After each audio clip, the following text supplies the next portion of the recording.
예, 오늘은 배려의 법이라는 제목으로 금요 GQS를 나누려고 합니다. 칸 영화에서 황금 종려상을 수상한 우리나라의 기생충이라는 영화가 있습니다. 그곳에서 이제 주인공의 아버지가 이런 대사를 해요. 아무 계획을 하지 않으면 실패할 일도 없다. 그 아버지가 살면서 무엇인가 계속 시도했는데 실패를 너무 경험하고 그 실패 때문에 가정 형편이 어려워진 것을 계속 경험하다 보니까 무언가를 하려는 의욕을 잃은 것입니다.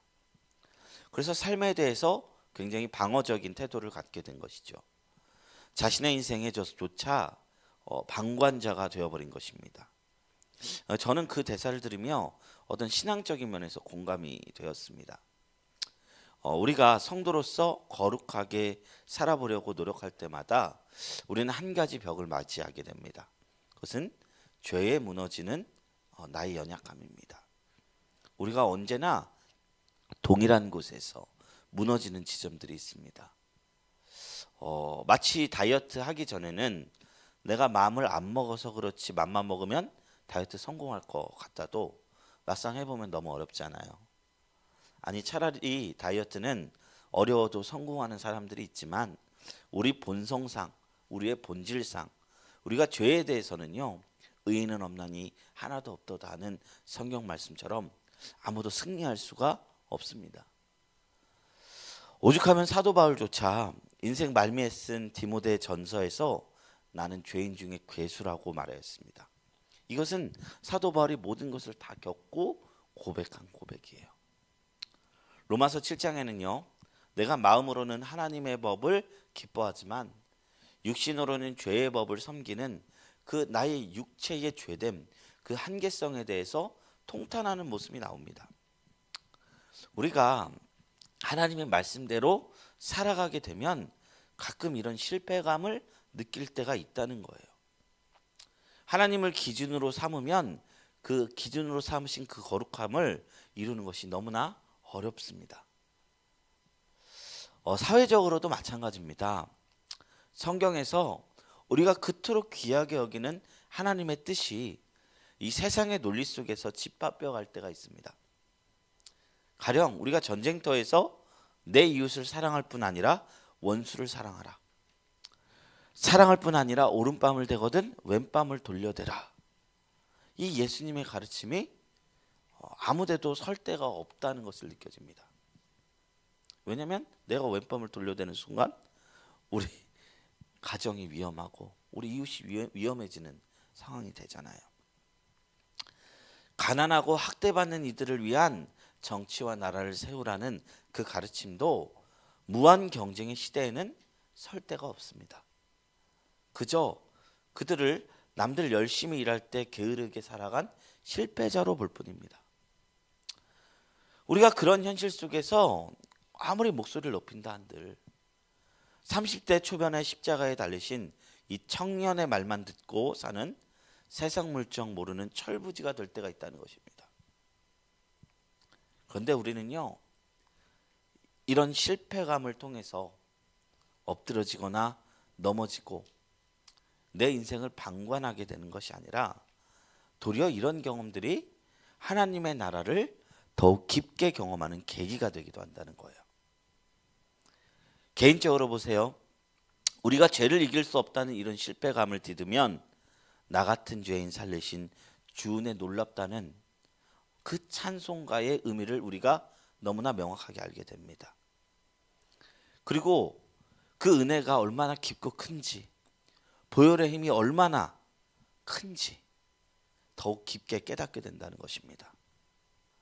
사회적으로 본다면요.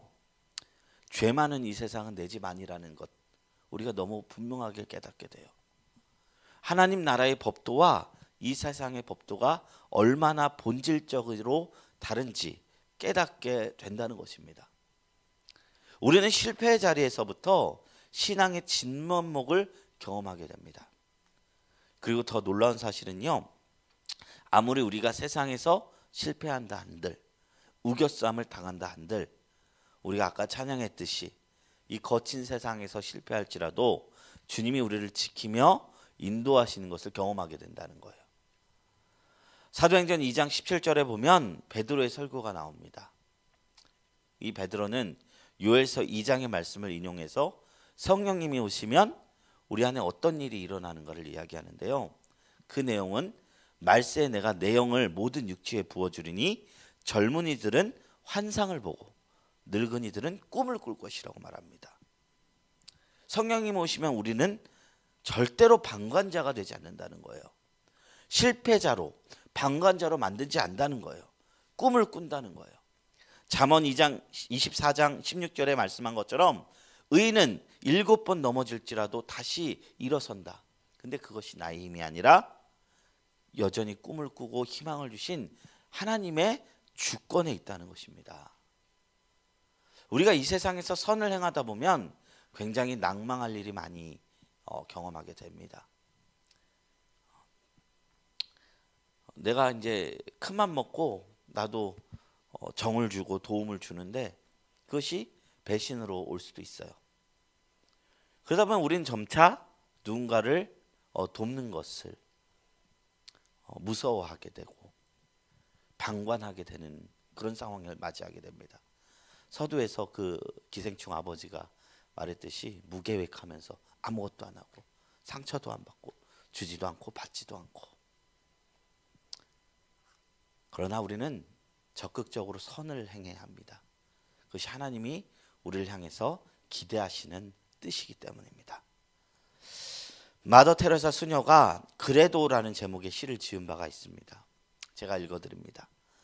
사람들은 때로 변덕스럽고 자기 중심적이다. 그래도 사랑하라. 당신이 친절하면 이기적이고 숨은 의도가 있다고 비난할 수도 있다. 그래도 친절을 베풀라. 당신이 정직하고 솔직하면 사람들은 당신을 속일 줄도 모른다. 그래도 정직하고 솔직해라. 당신이 오랫동안 이룩한 것을 누군가 하룻밤에 무너뜨릴 수 있다. 그럼에도 불구하고 우리는 무언가를 이룩해야 한다. 내가 평화와 행복을 누리면 그들은 질투할지 모른다. 그래도 행복하라. 당신이 오늘 행한 선을 사람들은 내일 잊어버릴 것이다. 그래도 선을 행하라. 세상 사람들은 약자 편을 들면서도 강자만을 따른다. 그래도 약자들을 위해서 투쟁하라.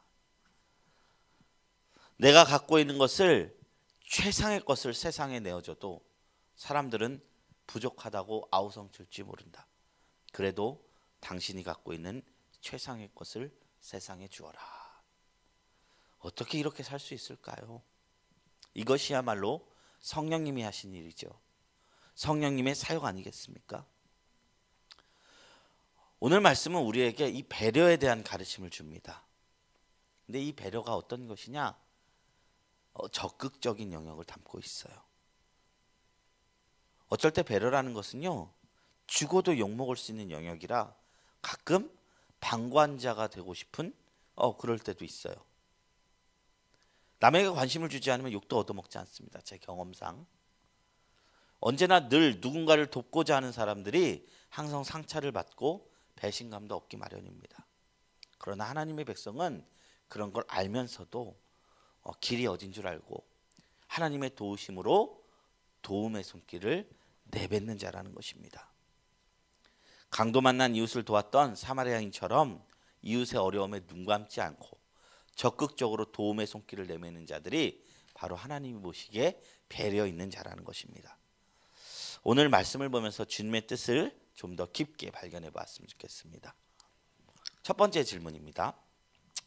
하나님의 백성은 이웃의 재산과 생명을 보호하기 위해 최선을 다해야 합니다.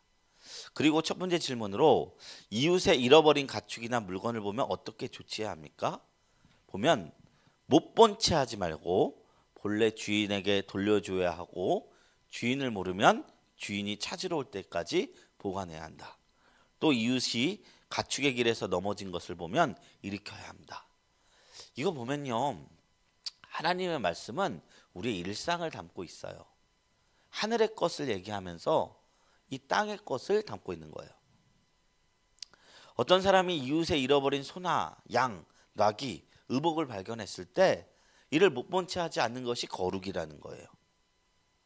왜냐하면 이스라엘은 하나님을 아버지로 모신 한 형제이며 하나님의 사랑은 이웃 사랑으로 같이 발현돼야 된다는 겁니다.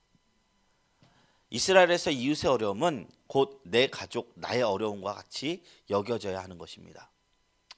그래서 오늘날 교회는 이 한몸 공동체의 정신, 그리고 서로의 어려움을 외면하지 않고 잘 돌봐줘야 할 의무가 있다는 것입니다. 교회라는 것이 와서 그냥 예배만 드리고 띡 가는 것이 아니라는 겁니다. 가족을 이루고 서로의 어려움을 돕는 공동체가 돼야 된다는 것입니다. 그리고 두 번째 질문입니다. 길을 가다가 둥지에 있는 새를 포획하려 할 때 주의할 점은 무엇입니까? 6, 7절 보면요. 어미새와 새끼는 아울러 취해서는 안 되고 어미새는 살려줘야 한다. 그러니까 우리가 치킨 먹으면서 동시에 계란 후라이 먹으면 안 된다는 거예요. 이런 거를 좀 율법적으로 보면 이게 하나님의 본심을 발견하기가 좀 어렵죠. 오늘 말씀의 일차적인 의미는 무엇이냐면 하나님을 대신해서 이 세상을 다스리는 인간의 책임을 묻는 말씀입니다. 어미와 알을 동시에 취하면 이 새는 멸종하고 말아요. 지속 가능한 발전에 대한 이야기입니다. 하나님께서는 세상을 창조하시고 인간에게 복을 주었는데 첫 번째 복은요, 생육하고 번성하는 축복이었어요. 두 번째 복은요, 하나님을 대신하여 이 세상을 다스릴 수 있는 권세였습니다. 다스리라 하셨어요. 그런데 오늘날 우리가 이것을 오해해서 다스리는 것이 아니라 파괴를 하고 있다는 거예요. 하나님께서는 이것을 우리에게 지적하십니다. 우리는 이 세상에서 아무리 길어봐야 100년 남짓한 인생을 살고 저 세상으로 가게 됩니다. 우리가 이 사는 동안 이 세상을 잘 관리해서 다음 세대에게 물려줄 의미가 있습니다. 그런데 천년 만년 살 것처럼 당장의 만족을 위해서 파괴적으로 자원을 사용하고 파괴적으로 고갈시키면서 살아가지 말라는 것이에요. 작년에 알배기 쭈꾸미가 인기를 끌었대요. 쭈꾸미의 아래 이제 알이 있으면 쌀알같이 생겼거든요. 그래서 식감이 참 좋아서 그냥 쭈꾸미는 잘 안 팔리고 알배기 쭈꾸미만 팔린 거예요. 그러니까 그 어민들이 알벤 쭈꾸미를 마구 남획해 버리고 말았습니다. 그 결과 올해 쭈꾸미 어항량이 거의 씨가 마를 정도로 죽었다고 합니다. 만약에 이 쭈꾸미가 멸종이 되면 그것을 우리가 되돌릴 수 있나요? 한번 멸종시킨 생명이 다시 이 땅에 있을 수 있을까요? 다 우리의 책임이라는 거예요.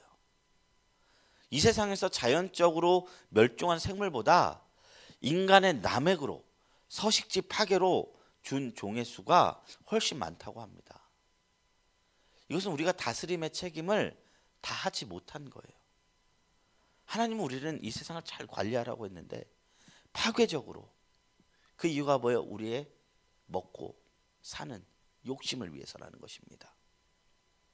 이 모든 것이 하나님께서 처음 명령하신 이 다스림, 관리의 책임을 잊은 우리들의 잘못인 것입니다. 모세오경에는 이러한 구절이 오늘 말씀과 포함해서 또 여러 구절에서 나옵니다. 레위기 22장 27절 28절에 여호와께 드릴 희생 제물인 암소와 암양 어미를 그 새끼와 동시에 잡지 말라는 규례도 있고요. 신명기 20장 19절 20절에 성읍을 에워싸 점령하더라도 열매를 내는 과목은 함부로 훼손하지 말아야 한다는 말씀도 이와 같은 결을 가지고 있습니다. 오늘 성경 말씀은 인간의 탐스러운 행동으로 생태계 질서가 파괴되는 것을 반대하는 말씀이라 볼 수 있습니다. 어미새와 새끼새를 다 취하는 것은 후대의 먹거리조차 남겨놓지 않은 매우 이기적이고 탐욕적인 행동입니다. 인간이 자연을 개발하더라도 지속 가능한 개발이 되어야 함을 성경이 담고 있는 것이죠. 그리고 또 다른 의미가 있어요. 그것은 뭐냐? 자비와 존중에 대한 메시지입니다. 하나님께서 본래 만드신 세상은요, 원래 디자인하던 세상은 육식이 없는 세상이었습니다. 그러니까 생명이 생명을 없앨 권리가 없는 세상이었습니다. 그런데 죄로 인해서 노아의 홍수 이후에 이제 육식을 하는 세상이 되었습니다. 우리가 살아가기 위해서는 어쩔 수 없이 생명을 앗을 수밖에 없다고 합니다. 그렇다 해도 어미와 새끼를 모두 죽이는 이 악랄함을 가져서는 안 된다는 거예요. 우리가 죄의식 없는 가해자가 되어서 생명을 경시하는 것을 하나님께서 결코 기뻐하지 않으신다는 것을 기억했으면 좋겠습니다. 우리에게는 누군가를 죽일 권세가 없다는 것을 기억했으면 좋겠습니다. 그리고 이제 세 번째 질문입니다. 우리 3번 질문이에요. 새 집을 지을 때 지붕에 꼭 설치해야 할 것은 무엇입니까? 8절 말씀 한번 다 같이 읽어볼까요? 내가 새 집을 지을 때에 지붕에 난간을 만들어 사람이 떨어지지 않게 하라. 그 피가 내 집에 돌아갈까 하노라. 이게 뭐냐면요, 혹시라도 사람이 지붕에서 떨어지는 걸 예방하기 위해서 난간을 설치해야 한다는 거예요. 지금은 좀 덜하지만요, 이제 과거에 이 산재보험 있잖아요. 회사에서 일하다가 다치면 산재를 받아주지 않으려고 기업들이 애를 쓰던 시기가 있었습니다. 왜냐면 이게 선례를 남기면 앞으로 계속 그 사람들이 산재를 신청할 거 아니에요. 그래서 사고가 생기면 그 부주의의 책임을 본인에게 미루고, 당신이 잘못했고 당신이 부주의해서 사고가 난 것이다, 이런 식으로 처리해서 매스컴에 이게 나왔던 기억이 납니다. 그때 제가 그 뉴스를 보고 분노했던 기억이 납니다. 그런데 하나님은요, 이게 불과 몇십 년 전인데, 성경에 이게 몇천 년 전에 쓰여진 것인데, 오늘 말씀을 통해서 그 옛날에도 이 사고의 책임을 다친 공사자가 아니라 사고의 책임을 집을 짓는 사람에게 돌리는 것을 볼 수 있어요. 그 피가 내 집에 돌아간다라고 말씀하셨어요. 내가 마땅히 취해야 할 안전조치를 취하지 않아서 불특정한 이웃이 상해를 입는다면 그에 대한 책임이 응당 나에게 있다는 거예요. 그래서 안전조치를 취하지 않아서 난 그 사고는 그 부주의에서 한 것이 아니라 집을 지은 집주인에게 있다는 거예요. 지붕에 난간을 설치하는 건 미래 어느 순간에도 발생할 수 있는 사고를 미연에 방지하기 위해서입니다. 최고의 위기관리 대응책은 사고를 예측하고 그 소가 도망가고 외양간 고치는 것이 아니라 소가 안에 있을 때 미리 예방하는 것이죠. 오늘날 아파트를 지을 때 안전관리가 덜해서 사람이 죽어가는 뉴스들을 종종 보게 됩니다. 그 이유가 대개 빠른 건축을 위해서, 경제성의 논리 때문에 그렇습니다. 그러나 그 무엇보다도 어떤 천만금 억만금을 줘도 생명과는 바꿀 수 없다는 것을 기억하시고, 이 사회가 안전에 더 힘쓰도록 우리가 관심을 가져야 할 줄로 믿습니다.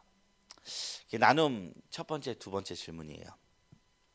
하나님의 백성은 이웃의 어려움을 보았을 때 방관해서는 안 됩니다.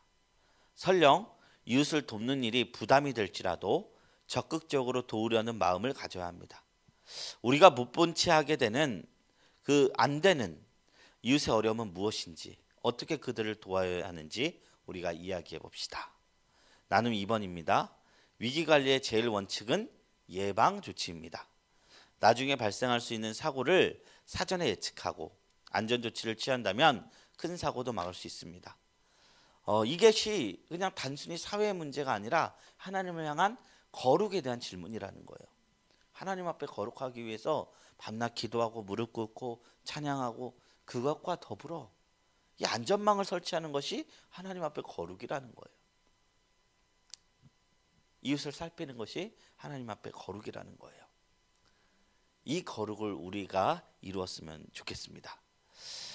지금까지 우리는 말씀을 통해서 배려에 대해서 나누었습니다. 성경은 우리에게 지극히 개인적인 신앙의 영역에서 갖춰야 할 것을 다루기도 하지만 동시에 공동체에서 해야 할 바른 모습은 무엇인지도 다루고 있습니다. 신약 성경의 대부분의 서신서들은 개인을 향해 보내진 편지가 아니라 교회에게 준 말씀이었습니다. 공동체가 함께 지켜야 되는 말씀이었습니다. 우리 모두 개인 그리고 이기적인 그리스도인들이 되지 않고 늘 공동체를 빛내고 공동체를 세우는 그리스도인들이 되기를 주님의 이름으로 축원합니다. 우리 시간 다 같이 기도하겠습니다. 이 시간 기도할 때 주님, 저희가 이웃의 아픔에 눈 감지 않고 적극적으로 배려하는 그리스도인들이 되게 하시고 하나님 앞에 정결하고 거룩한 성도들이 되게 하여 주시옵소서. 주님 앞에 아뢰입니다. 주님의 뜻이 우리의 삶 가운데 이루어지게 하여 주시옵소서. 또한 우리 앞에 산적한 수많은 문제들, 어려움들 다 주님 앞에 올려드리니 응답하여 주시옵소서. 우리 시간 주님 앞에 주여 삼창하시고 기도하며 나갑니다.